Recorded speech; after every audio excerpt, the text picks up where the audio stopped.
buenos días. Damos inicio a otra nueva emisión de nuestro programa Esto dice la Iglesia. Una propuesta que cada domingo llega a sus hogares por parte de Telefuturo y sus canales en todo el territorio de la República y la Arquidiócesis de la Santísima Asunción. Hemos recordado el 3 de febrero 33 años del inicio de la transición democrática en nuestro país. Han pasado más de 3 décadas. ¿Tenemos democracia? ¿Es democracia lo que estamos viviendo o no? Queremos evaluar a la democracia a la luz de la doctrina social de la Iglesia. Y para ello hemos invitado a 2 expertos que nos van a ayudar a reflexionar sobre nuestra democracia a la luz de la doctrina social de la Iglesia. En primer lugar, saludo al doctor Gerardo Gómez Morales. Él es doctor en Teología Moral, presidente del Centro de Ética Social CES. Gerardo, muy buenos días. Gracias por estar una vez más en el programa. Muy buenos días, Roque. Un gusto estar contigo y con tu muy numerosa audiencia. Muchas gracias por la invitación. Está también con nosotros el ingeniero Daniel Bogado. Él es presidente. A ver, Daniel, presentate vos mismo. Presentate, por favor. Buen día. Buen día. ¿Cómo estás, Roque? Y a la audiencia. Yo soy miembro del Centro de Ética Social y también soy coordinador general del Movimiento de Profesionales Católicos, que es la rama local del Movimiento Internacional de Intelectuales Católicos, PAG Romana, que el año pasado cumplió 100 años de existencia. Muy bien, eso era importante. Y pucueterile y currículum, pues por eso yo no podía presentarle. Gracias, Daniel, por estar en el programa. Vayamos al tema. 33 años del inicio de la transición democrática en nuestro país. Se recordó el pasado 3 de febrero. Pero aquí Gerardo me dijo que quería aprovechar su presencia, y Daniel también, como para rendir un homenaje a un luchador por la democracia que nos dejó en el mes de enero pasado, el sacerdote jesuita Francisco de Paula Oliva, Paí Oliva. ¿Querías hacer una reflexión, mención, Gerardo, por favor? Nada, solamente decir que él es una persona, o era una persona que como muchos otros, pero él como una figura religiosa, pública también, luchó por la democracia sin contradecir lo que es la doctrina social de la Iglesia. Es más, lo hizo desde el fundamento de la doctrina social de la Iglesia. Para muchos que en los tiempos de su fallecimiento y posterior a ello se polemizó mucho sobre esto, y lo querían ubicar digamos, en otra ideología. No es así. Él siempre se ha basado en el Evangelio y la doctrina social de la Iglesia, en esa lucha. Por eso también esa coherencia, y merece nuestro homenaje de todos los cristianos y no cristianos, católicos y no católicos. Gracias, Gerardo. ¿Vos querés decir algo, Dani? Sí, yo creo que Paí Oliva nos dejó un legado muy importante, justamente de lucha por la democracia, de lucha contra el autoritarismo, que es esencialmente contrario a los principios de la democracia, y que recientemente denunció eso mismo el Papa Francisco en su visita a Grecia el 4 de diciembre del año pasado. Gracias, Dani. Bueno, democracia es un sistema de gobierno, entre los tantos sistemas de gobierno, y la doctrina social de la Iglesia se ocupa de reflexionar sobre la democracia. ¿Qué dice sobre la democracia la doctrina social de la Iglesia y si eso puede ayudarnos a mirarnos a nosotros en Paraguay, qué es lo que estamos viviendo, ¿es democracia o qué? ¿Y qué le faltaría según la doctrina social de la Iglesia? Comencemos contigo, Gerardo, por favor. Sí, con mucho gusto. Para la doctrina social de la Iglesia, la democracia no es un fin en sí mismo, ¿verdad? No es que estamos en democracia y listo, ya estamos todos felices. No, la democracia es un instrumento. La doctrina social de la Iglesia lo considera como un instrumento para lograr los fines de garantía de los derechos de la persona humana, garantía de justicia social, ¿verdad? Garantía de lograr aquellos objetivos que como humanidad, como seres humanos, como sociedad buscamos. Es un sistema de gobierno, como decían alguna vez Churchill, es un sistema bastante defectuoso, pero eso es lo que tenemos y lo mejorcito que tenemos en este momento para encarar la defensa justamente de los derechos humanos, la promoción de los derechos humanos y la justicia social. Eso es lo que dice la doctrina social de la Iglesia, ¿verdad? Y en ese sentido es que tenemos que trabajar para que este instrumento esté bien afilado, o sea, este instrumento sirva realmente para los fines que la sociedad persigue, que es la dignidad de la persona humana y una colectividad en convivencia armónica. Interesante ese tema de diferenciar herramienta o instrumento del fin, el fin que se persigue, ¿verdad? Es algo así lo que sucede también con la Iglesia, ¿verdad? La Iglesia es un instrumento, ¿verdad? Sí, sí. El fin es el reino de Dios. Sí. Y entonces, así también este tema de la democracia es un instrumento para algo. Dani, ¿podés profundizar ese para qué? Es decir, la democracia en sí misma no es lo importante o no es el fin, sino ¿para qué? ¿Qué es lo que debe garantizar la democracia? Bueno, también, así como Gerardo hizo, quiero recordar que hay un proceso largo, histórico, ¿verdad? Basámonos en los últimos años nada más. La Ilustración dice que la razón es la cualidad del ser humano, es una cualidad inherente. La Iglesia está de acuerdo con eso, ¿verdad? La razón nos permite autodeterminarnos, ¿verdad? Y como todos tenemos eso, todos somos iguales, y al ser iguales y libres, porque la autodeterminación implica que nadie me puede decir lo que yo tengo que hacer, ¿verdad? Entonces podemos, los seres humanos, resolver los problemas sin pelear, o sea, con instrumentos racionales. Esos son los valores de la Revolución Francesa, ¿verdad? Libertad, igualdad, fraternidad. Pero ¿qué pasó cuando llega la Revolución Francesa en el siglo XIX? La Iglesia no se plegó a ese cambio de sistema, ¿verdad?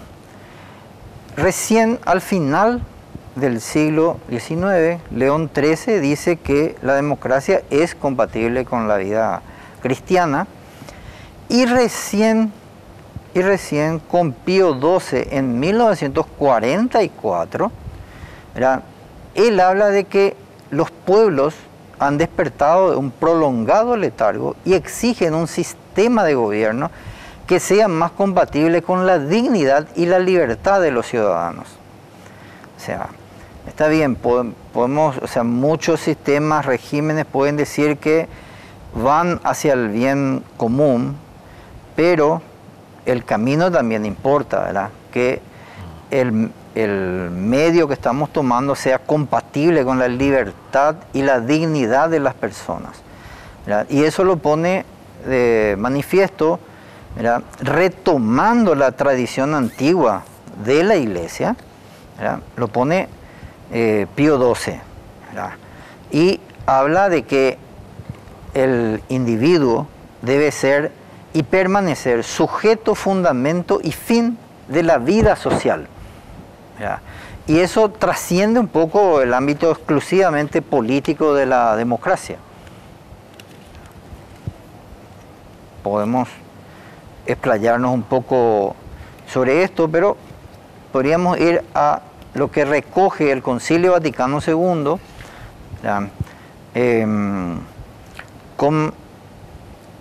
diciendo que es perfectamente conforme a la naturaleza humana que se constituyan estructuras políticas jurídicas que obedezcan a todos los ciudadanos sin discriminación alguna y con perfección creciente, con posibilidades efectivas de tomar parte libre y activamente en la fijación de los fundamentos jurídicos de la comunidad política. O sea, tiene que poder participar efectivamente en el gobierno de la cosa pública, en la determinación de los campos de acción y de los límites de las diferentes instituciones y en las elecciones de los gobernantes. Ya. Aquí están las bases de lo que es, de lo que conocemos como la democracia representativa.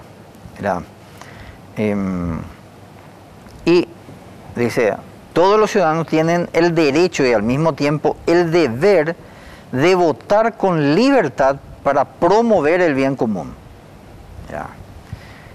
Es inhumano que la autoridad política caiga en formas totalitarias o en formas dictatoriales que lesionen los derechos de la persona o de los grupos sociales. Dice Gaudium et Spes en su número 75. Juan Pablo II profundiza eso diciendo que debe darse una unidad entre la democracia y la defensa, promoción y respeto de los derechos humanos. O sea que decíamos, la democracia es una herramienta, es un instrumento, es una forma, pero en el fondo está el ser humano, el individuo, decía Dani, de toda la doctrina, el ser humano, y que en Aparecida los obispos de América Latina plasman muy bien en aquel número que dice que una democracia puramente formal, porque estamos hablando de las formas y la elección, la libertad y la racionalidad, y como allá, tiene que ver con las formas. Pero ¿cuál es el fondo de la cuestión? La dignidad de la persona humana. Vamos a una breve pausa, sí, después de la pausa entonces... Quería explayarme sobre eso. Sí, pero ¿querés adelantar un titular nomás? El titular se refiere a nuestro proceso de digamos, democracia a partir de la caída de la dictadura. Sobre eso, y hablamos entonces de democracia formal, cuáles son sus ventajas, digamos, pero cuáles también sus desventajas. Quizás a la vuelta podamos así mismo. Bueno, ya está instalado el titular. Democracia formal versus democracia real. Sí. Pausa.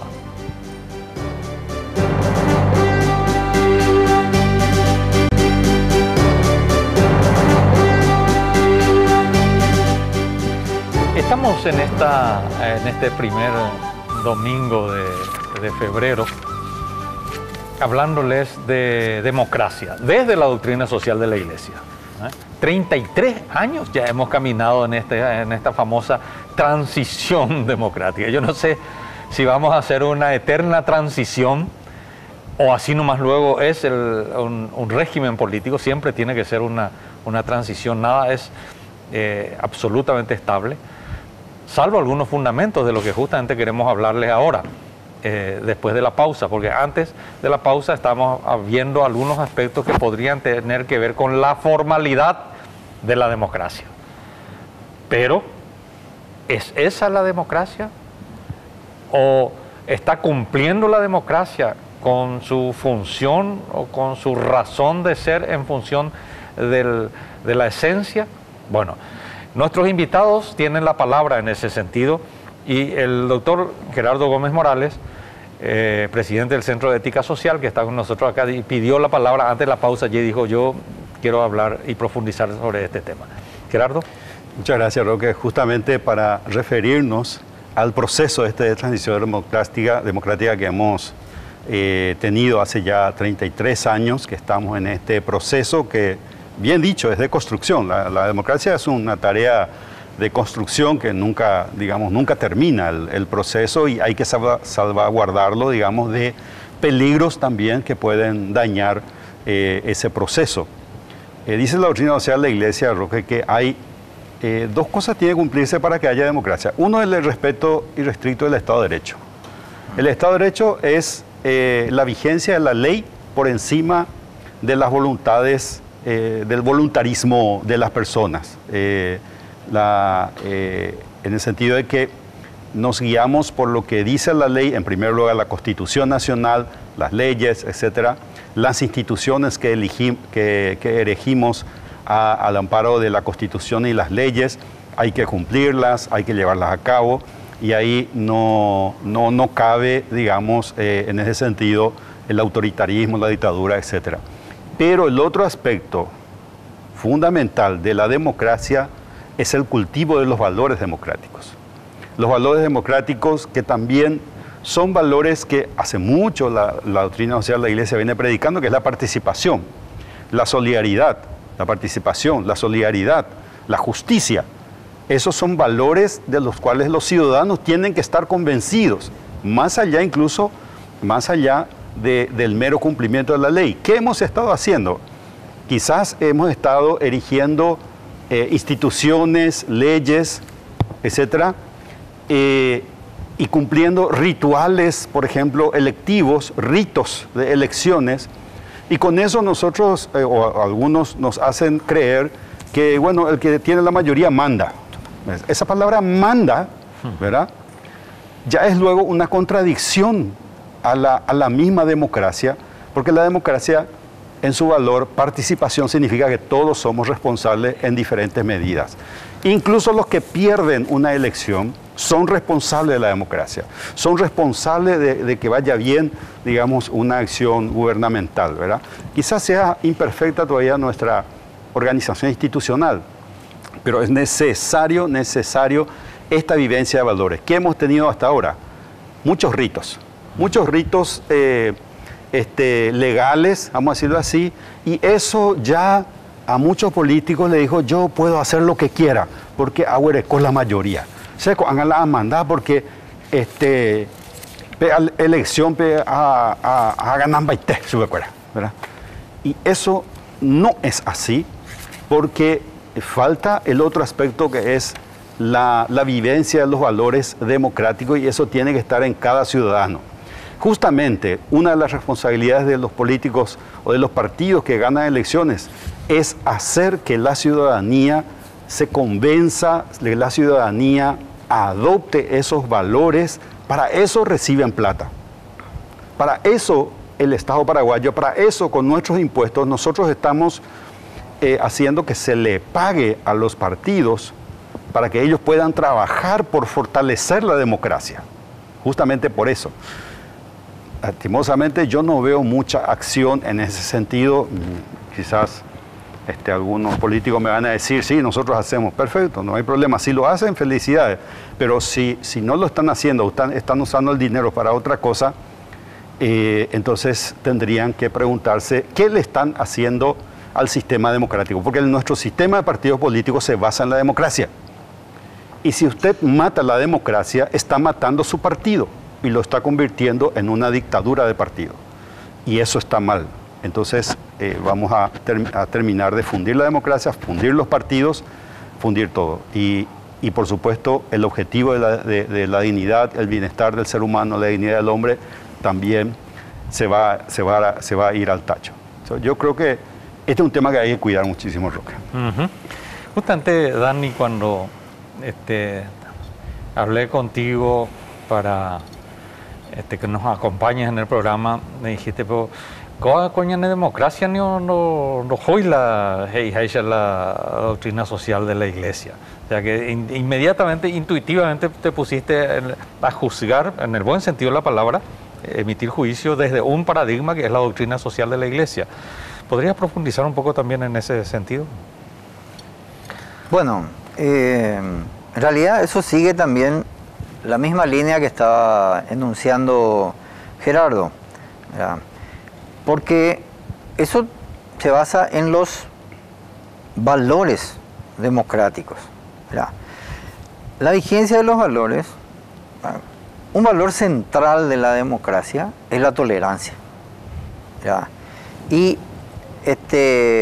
una condición en las elecciones para la formación de los cuerpos representativos es que participen y el que gane no se quede con todo el poder, ¿verdad? Hay una parte de otro grupo, de otro partido político, porque solamente los partidos políticos forman parte de las representaciones en las instituciones que construimos, ¿verdad? Es muy importante que esa tolerancia se dé en el sentido no solamente de soportar al otro, ¿verdad? La tolerancia no es solamente soportar al otro, sino también respetar a las minorías, ¿verdad? Respetar los deseos y las voluntades de las minorías. Como decía Gerardo recién, no es que porque el que ganó y tiene los votos puede arrasar simplemente. No, eso no puede ser así, ¿verdad?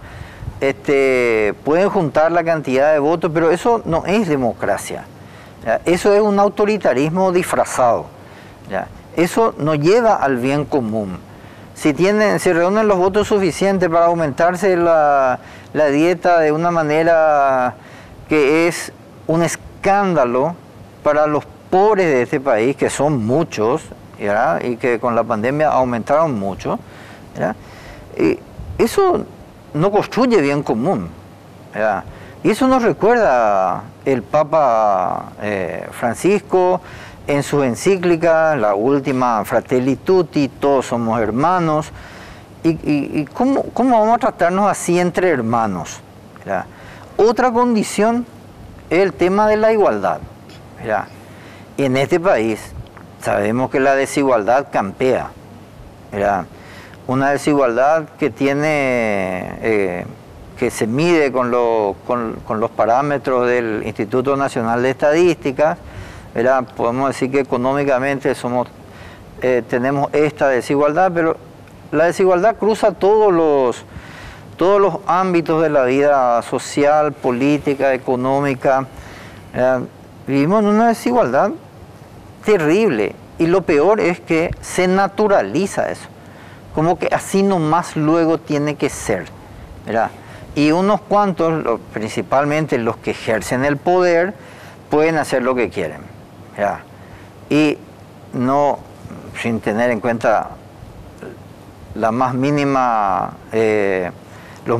intereses vitales de una gran mayoría en este país, ¿verdad? Justamente el Papa Francisco estuvo en Grecia en el 4 de diciembre y advirtió que las promesas fáciles del populismo y el autoritarismo arriesgan la democracia y pidió un humanismo renovado para promover el bien común, ¿verdad? Para él se está registrando un retroceso en la democracia en este sentido, ¿verdad?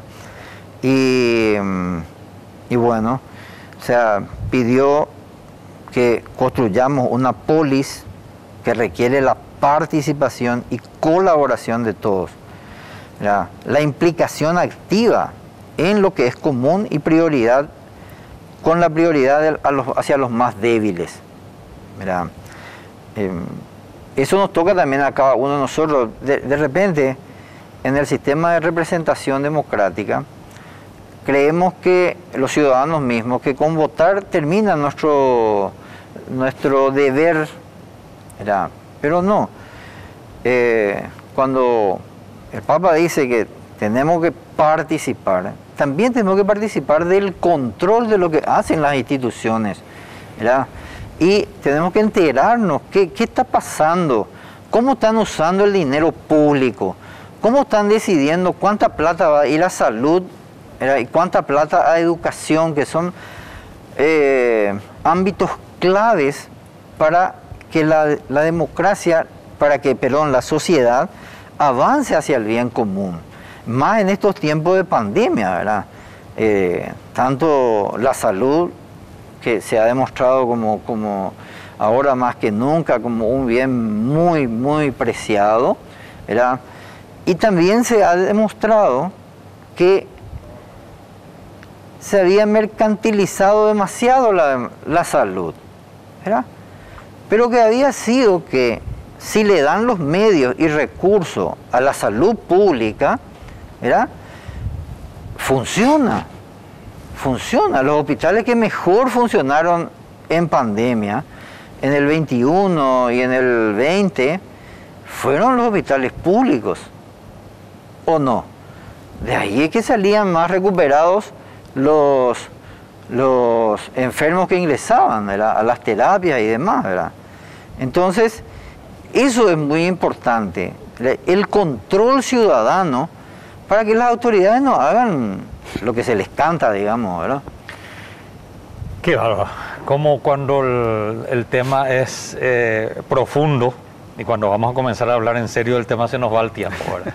Gerardo, ¿querías remarcar algo de Fratelli Tutti a propósito de lo que estaba diciendo también Daniel? Sí, no voy a ocultar que cuando me pediste este tema me puse inmediatamente a revisar, sobre todo Fratelli Tutti, hermanos todos, la última encíclica del Papa Francisco, y ahí él nos advierte sobre algunas actitudes que pueden dañar la democracia, y esto es muy importante. En primer lugar es el vaciamiento de ciertos valores como democracia, justicia, libertad, unidad, etc. ¿En qué sentido? La gente yurupe geningela a palabra geningela libertad, geningela democracia, geningela la gente yurupe. Pero en las actitudes no se ve eso, no se ve, digamos, un verdadero ejercicio de la libertad, no se ve la justicia, ¿verdad? No se ve, digamos, un comportamiento democrático. Entonces, justamente una de las actividades más nefastas, digamos, de gente que no quiere la democracia es justamente quitarlo del ámbito de la cultura, que no se vuelva cultura. Dice el Papa, un modo eficaz de licuar la conciencia histórica, el pensamiento crítico y la lucha por la justicia es vaciar de sentido o manipular las grandes palabras como libertad, etc. Más aún, ahora, con el tema de las redes sociales, ¿verdad?, y la inteligencia artificial, justamente se está buscando, y ya hay hechos en el mundo, donde a través de las redes sociales prácticamente se ha tergiversado las ideas, se ha jugado con las emociones de las personas, y con eso se ha desviado, digamos, el verdadero sentido de una elección libre, Y sin descontar lo que ya dijo Dani, el tema del populismo, el autoritarismo, que está siempre pendiendo sobre las democracias que son aún débiles como la nuestra. Nuestra democracia es todavía débil y el populismo y autoritarismo todavía puede hacerse presente si nos descuidamos. Muchas gracias, Dani, muchas gracias, Gerardo. Este tema da para más, pero recurramos a la doctrina social de la Iglesia justamente en el año del laicado también a profundizar nuestra formación en estos temas. Que tengan ustedes un bendecido domingo.